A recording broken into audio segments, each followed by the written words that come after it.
where we are into Galatians 6.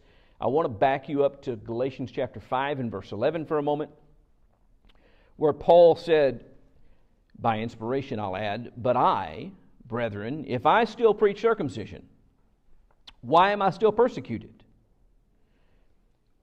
Then the stumbling block of the cross has been abolished."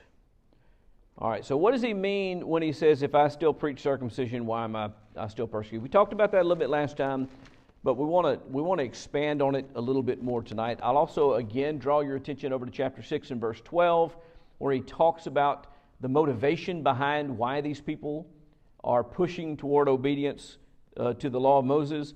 Those who desire to make a good showing in the flesh try to compel you to be circumcised, simply that they may not be persecuted for the cross of Christ.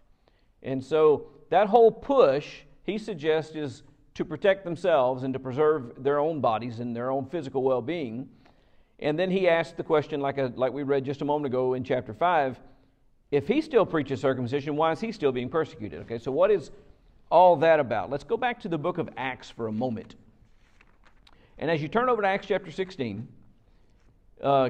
keep in mind that Acts chapter 15 is the record of that discussion among the apostles and the elders in Jerusalem and the church in Jerusalem and Paul and Barnabas and those folks who had left Judea and gone out and were teaching Gentiles the very same thing that the people are teaching the churches of Galatia, that you had to be circumcised in order to be saved, that you had to keep certain aspects of the law in order to be saved.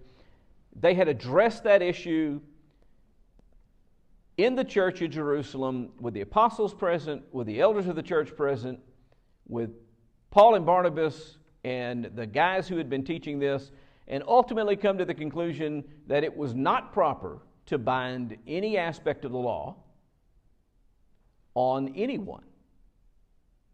And they wrote a letter and had it delivered to the church where the problem had been created, explaining that and basically saying just abstain from things that are strangled and from blood, and desire to do good, and you're fine. Don't worry about all of this teaching about keeping the law of Moses. Chapter 16 and verse 3, it says, Paul wanted Timothy to accompany him, and he took him and circumcised him because of the Jews who were in those places, for they all knew that his father was a Greek. So the very first thing that Paul does after he leaves, and we got to keep in mind that Acts is chronological. So the very first act that's recorded on the part of Paul after that big brouhaha that he's the one that started, by standing up to people who were saying you have to be circumcised and saying, no, you don't.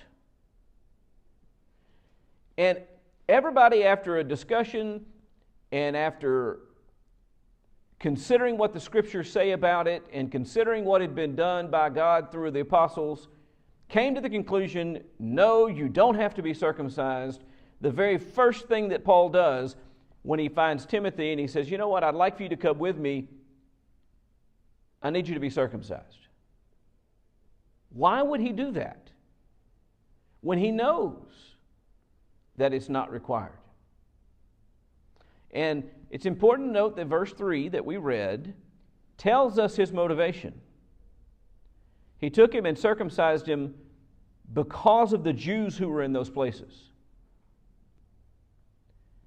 And so he didn't do it, nor did he tell Timothy that he needed to do it as a means of practicing faith toward God,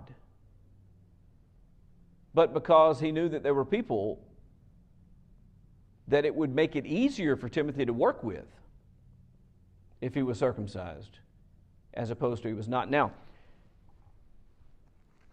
keep that in your mind, because we're not looking at these passages completely independent of one another. They are independent events, but there's a theme that we're wanting to pick up on. Go over to chapter 18 of the book of Acts, verses 18 and 19. After this, Paul stayed many days longer, and then took leave of the brothers, and he set sail for Syria, and with him Priscilla and Aquila, At Caesarea, he had cut his hair, for he was under a vow. And they came to Ephesus, and he left them there, but he himself went into the synagogue and reasoned with the Jews. There's a couple of things we see in these two verses. One, Paul still made use of the synagogues. What were synagogues? Anybody know? Anybody have a guess? Okay. It was a place where the Jews assembled to study the law of Moses and to discuss the law and to discuss God and the things that they needed to do. Paul was still using the synagogues. He was still going and studying in the synagogues. And more importantly, verse 18 says that he cut his hair because he was under what? A vow. There were still certain vows that he was keeping. The suggestion would seem to be that he had been under the Nazirite vow, which came from the law, and had completed the time in which he was under that vow. Under that vow, you were to cut your hair, but when you got to the end of it, you had to cut it all off and be purified.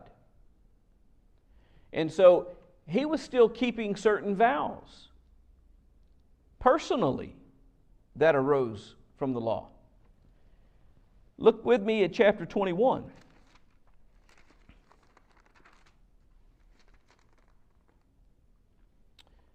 And we'll start reading in verse 22, and I think I've decided I want to read through verse 32.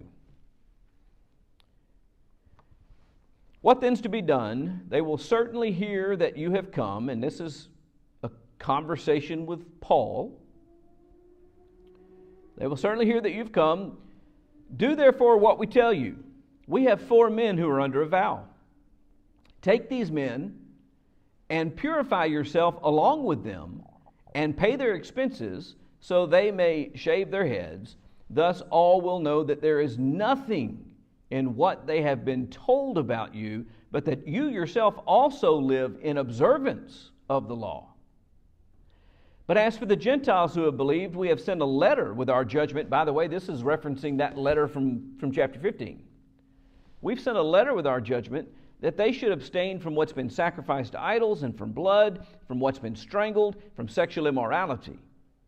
And Paul took, by the way, all of those things were connected with idolatrous worship. That would have been common among the Gentiles. That's why they were told to abstain from those things. Then Paul took the men. The next day he purified himself. What does that mean, he purified himself? He went through the Jewish ritual purification. He purified himself along with them. He went to the temple, giving notice when the days of purification would be fulfilled and the offering presented for each of them. So he provided offerings at the temple for them. When the 7 days were almost completed, the Jews from Asia, seeing him in the temple, stirred up the whole crowd, laid hands on him, crying out, Men of Israel, help! This is the man who is teaching everyone everywhere against the people and the law and this place. Moreover, he even brought Greeks into the temple, and he has defiled this holy place. For they had previously seen Trophimus, the Ephesian, with him in the city, and they supposed that Paul had taken him into the temple. Then all the city was stirred up. The people ran together. They seized Paul. They dragged him out of the temple, and at once the gates were shut.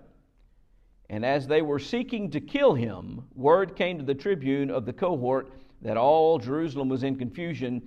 He at once took soldiers and centurions and ran down to them. And when they saw the tribune and the soldiers, they stopped beating Paul.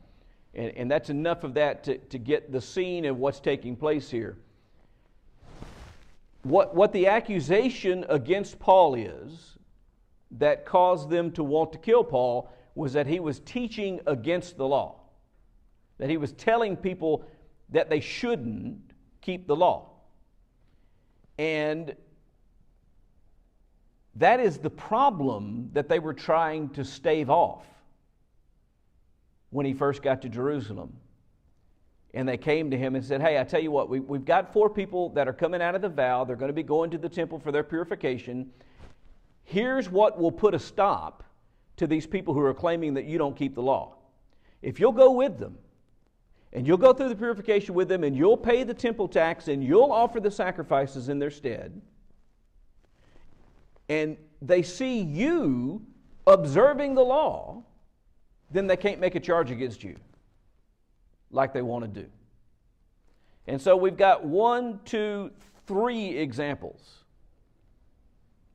from the book of Acts where Paul observed certain things that were part of the law of Moses. When he knew good and well that the law of Moses was not binding any longer, and he didn't teach others that they must obey the law of Moses. That is what he's talking about when he says, if I still preach circumcision, why am I still persecuted? If I still keep vows, why am I persecuted? We can put any of these things in here. If I still go through the purification, why am I persecuted? If I'm not stopping someone from doing something that they want to do, why am I being persecuted? Simply for telling others that they don't have to do it. That's the import of what that verse in chapter 5 really is.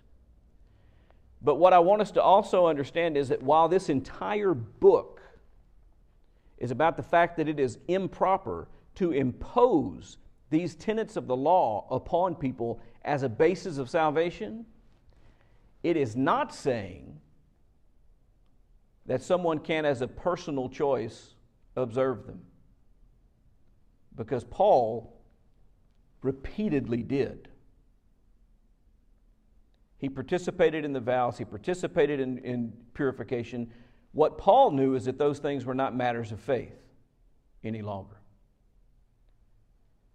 When he was among the Jews, there were things going on. He participated. He went to the feast. He hurried himself to get to Jerusalem one time to keep the feast.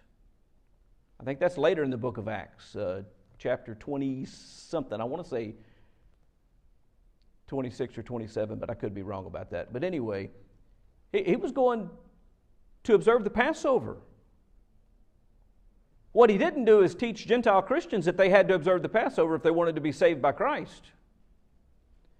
But he personally didn't have a problem with doing it by choice, or keeping a vow by choice, or participating in purification rituals by choice. And so that's an important thing for us to learn. We need to be very careful about forbidding people to do things, as long as they don't cause someone to sin. As long as they don't cause someone to do something that is contrary to the will of God, it's just not my business. Yes, sir. You know, considering all this and thinking about it, it's very understandable why God chose Paul. Looking back at when he was killing people for doing exactly what he's trying to teach them now. Right.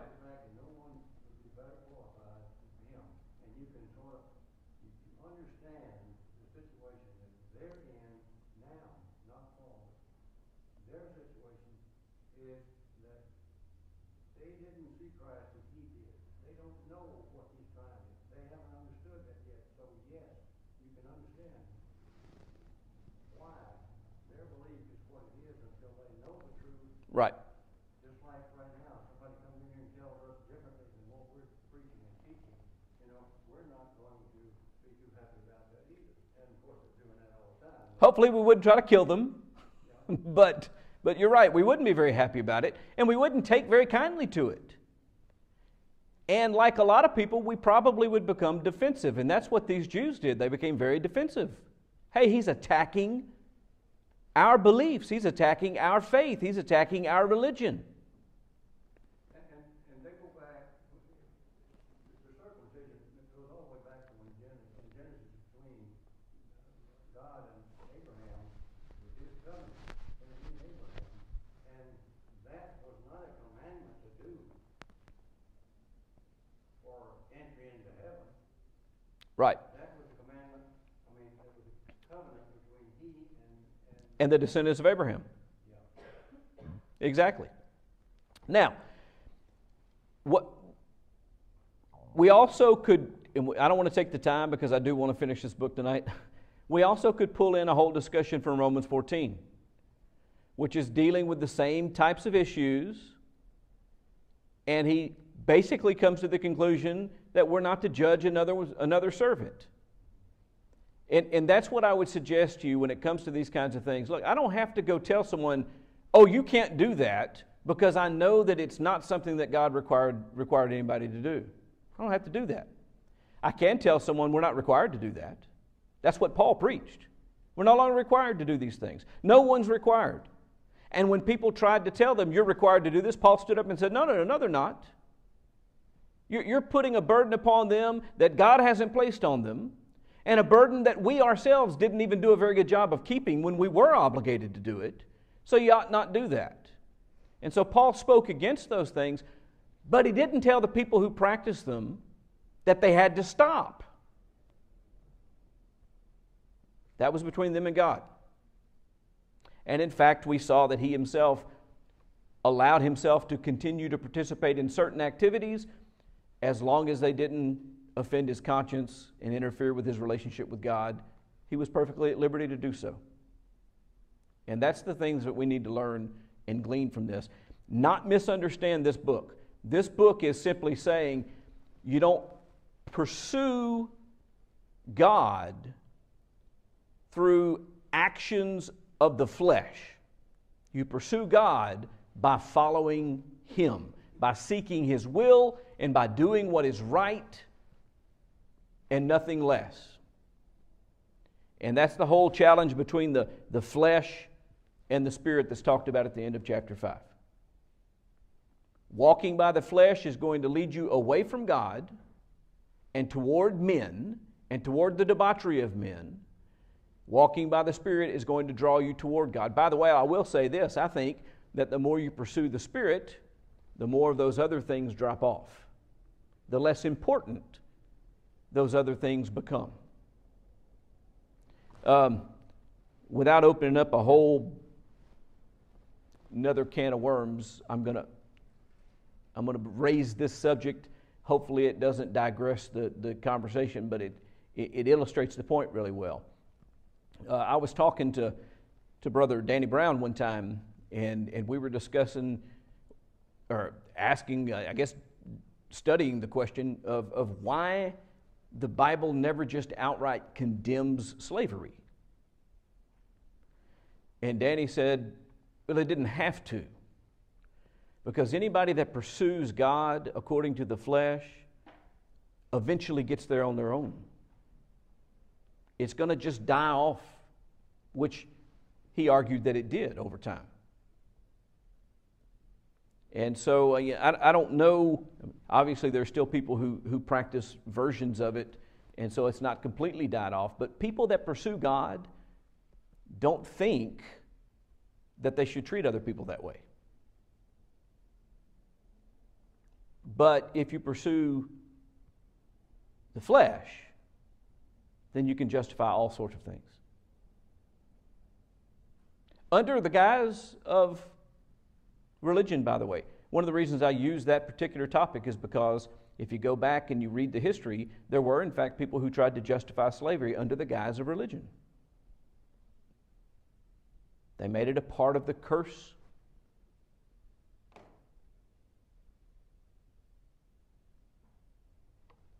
I think it was the curse of Ham in one place, and there was another one that was used to justify it. There were two of them, two completely different lines of reasoning that got used. And they would argue that they were following God, they were following the Bible by doing this. That's what pursuing things by the flesh will lead us to do, because we will justify whatever we want to do if that's how we serve God. But if we walk by the Spirit, we will not carry out the desires of the flesh, because the Spirit's in opposition to the flesh. And so that's the big point there. And so, as we continue in reading in chapter 6, brethren, even if a man is caught in any trespass, you who are spiritual. Now, people that are of the flesh, when they catch a brother or sister in the flesh, what do? No, people in the flesh, which the church is full of them, by the way. Absolutely full of them. We catch a brother in sin and we go, "Oh, you're not going to believe what I saw Brother Smith do." And we destroy their reputation. We destroy their standing.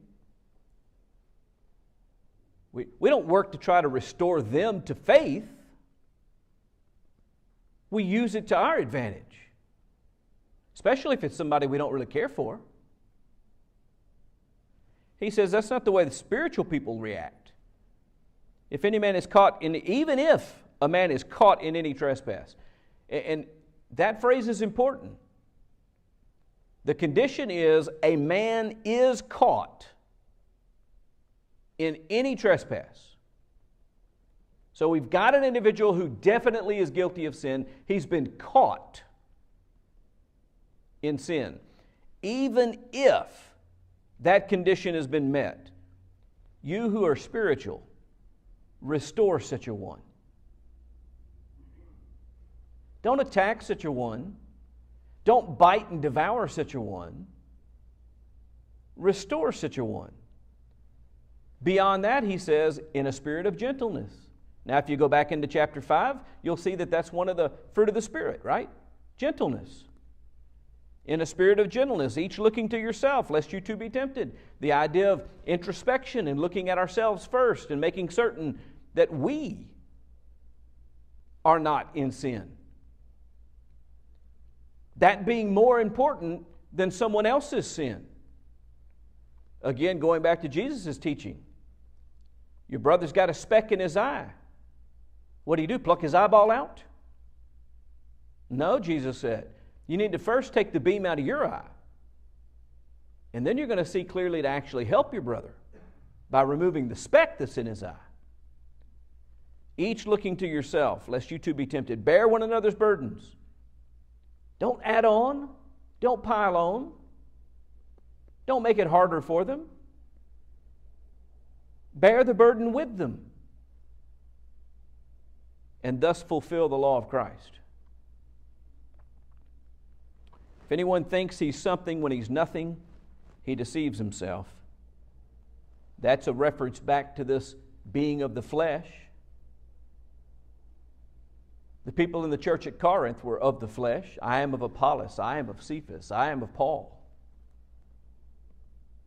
I'm somebody because of who my teacher was, who baptized me.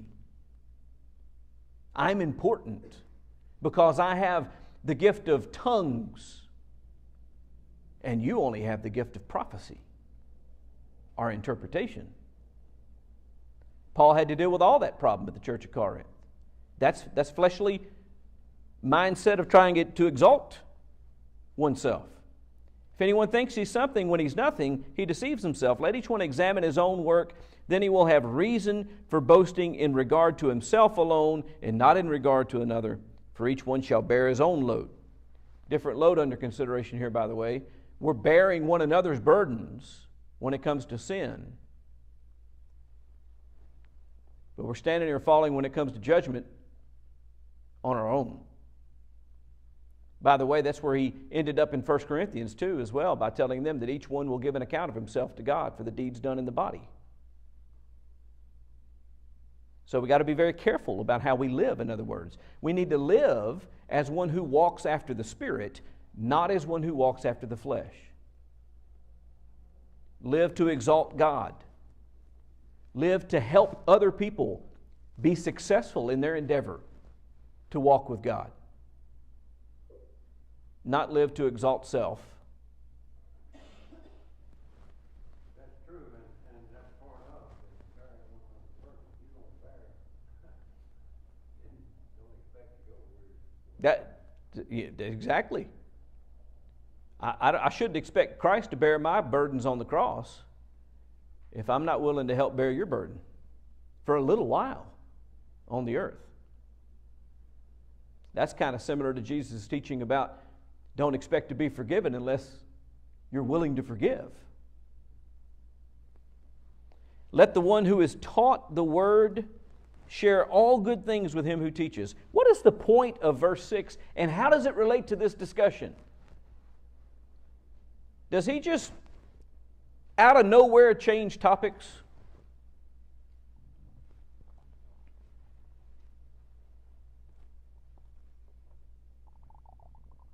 Don't everybody answer at once.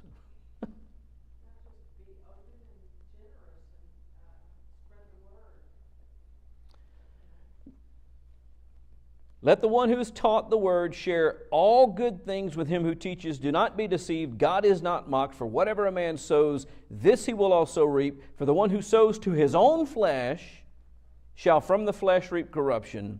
But the one who sows to the Spirit shall from the Spirit reap eternal life.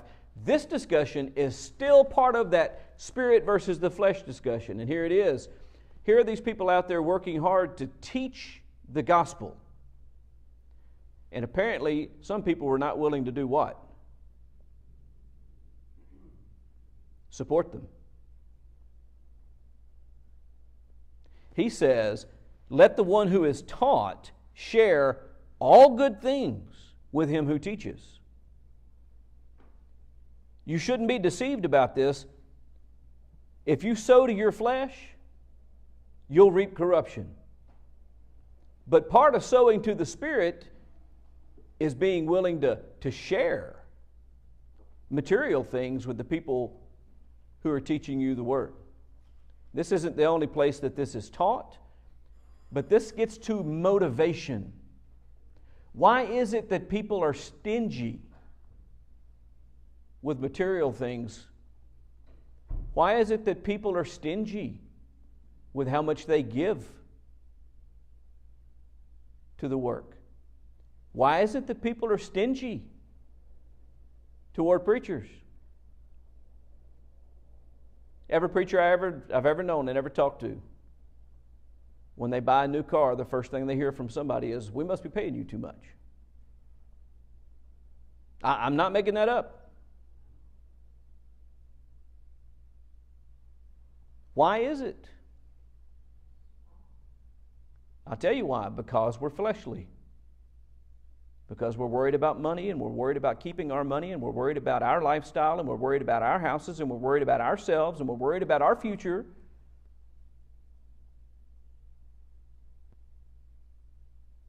And he says, if you sow to the flesh, you'll reap corruption.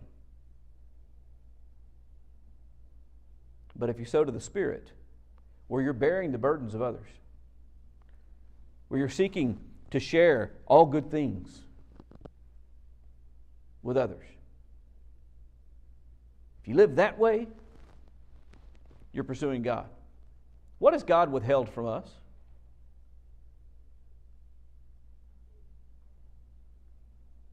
What does God withhold from any human being, righteous or not? See, the only thing that He withholds from the unrighteous is forgiveness. He's not willing to forgive those who will not seek Him. He's not willing to forgive those who will not forgive. He's not willing to forgive those who rebel against Him. But when it comes to the rain, when it comes to food, when it comes to sunshine, when it comes to all of the blessings of this physical existence, what has He withheld from anyone? And the answer is nothing. God causes His rain to fall on the just and the unjust. So why would I be any less generous?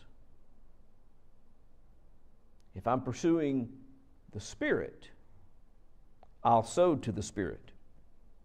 And from the Spirit, I'll reap eternal life, He says. Let us not lose heart in doing good, for in due time we shall reap if we do not grow weary.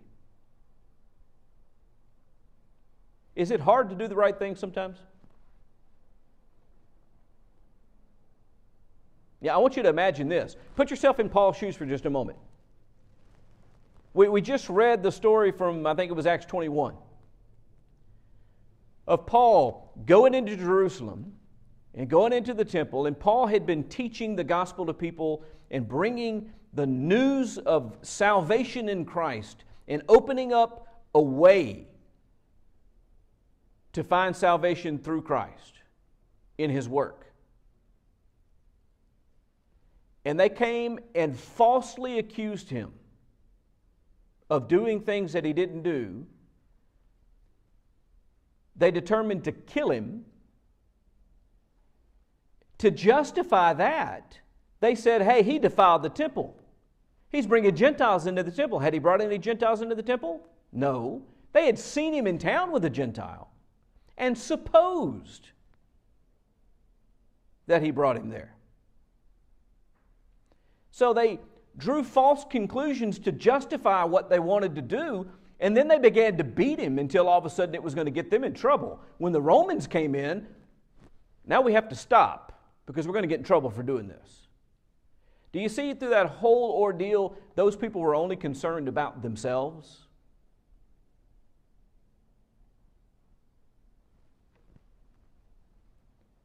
Now, this is what I want you to consider in connection with the verse I just read.